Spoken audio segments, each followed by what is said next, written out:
سلام. یه موقع از کشو تو خونه‌تون خراب شده، ریلش زده بیرون، خواهی بری یه ریل عوض کنی، هیچ کاری نداره. نگاه کن این ریلا یه طرفش اینجوریه، یه طرفش اینجوری. این دو شاخی رو داره. این دو شاخی جایی که وارد کشو میشه، هنو ریل کشو رو نذاشتی. این دو شاخی اینو از این طرف جفت میکنی، حالا مثلا یک کشو 30 سانتیه، ریل 30 میگیری. این دو شاخی پشت کارته، این جلو کارته که بعد در رو میخوای. حالا این در نداره، شما نمیخواد این همچین کاری. از هر طرف، هر اندازه‌ای که اون طرف کشوه این طرف، مثلا من الان 1 سانت و نیم فرضاً گرفتم، هر طرفی که اینو میزنی از اون طرف هم همینقدر بزن. 1 سانت و نیم.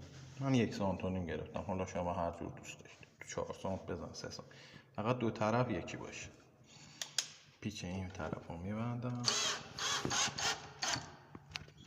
پیچ این طرف هم میبندم. کرمنده من خودم فیلم برداری هم میکنم. پیچ این طرف هم میبندم.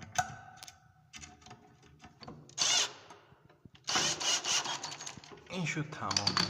پس این یک طرف، این یک طرف.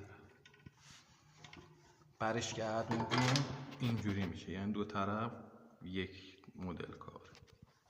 میایم اینجا، از اینجا متر میذاریم، مثلا اینجا زیر کارمون تو 8 سانت. اینجا یه جایی، حالا نباید اینجوری باشه ولی حالا من واسه یه جریان این کار کردم. 8 سانت ما باید 8 سانت و 9 سانت، 1 سانت هم بادخور میشه رو 18 سانت این ریلم رو کار کنم. یعنی من 18 سانت باید بیام پایین ریلم رو کار کنم.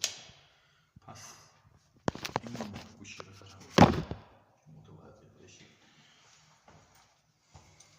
میام اینجا متر رو میگیرم 18 سانت،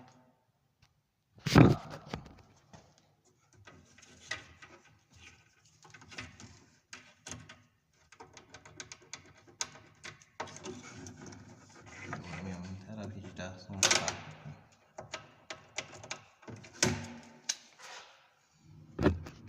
این طرف هم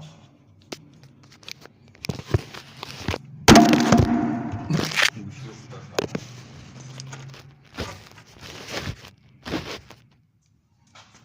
18 سانت خط میکنم، 18 سانت دور خط، 18 سانت خط میکنم، 18 سانت خط میکنم، میرم ریل رو میارم. اینم ریلم.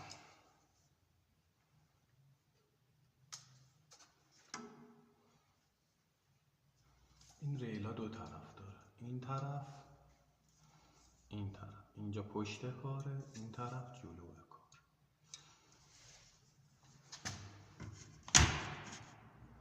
میارم رو سر 18 سانت، پیچم رو برمیدارم. این جلوه کار و مماسه قبل نوار باشه که رو قشنگ بشینه تا آخر.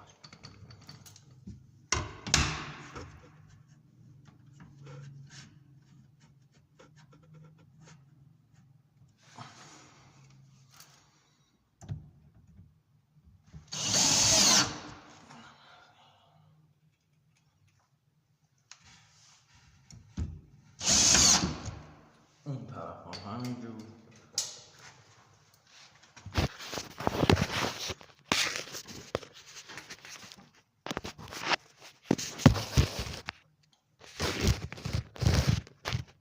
این طرف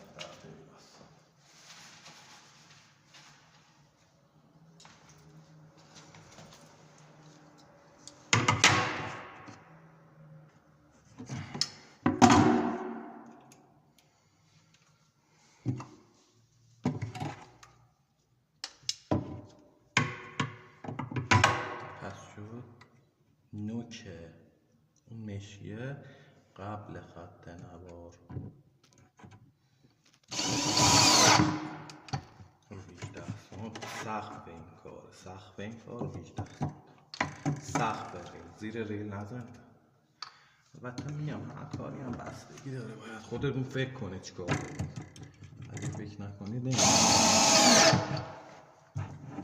این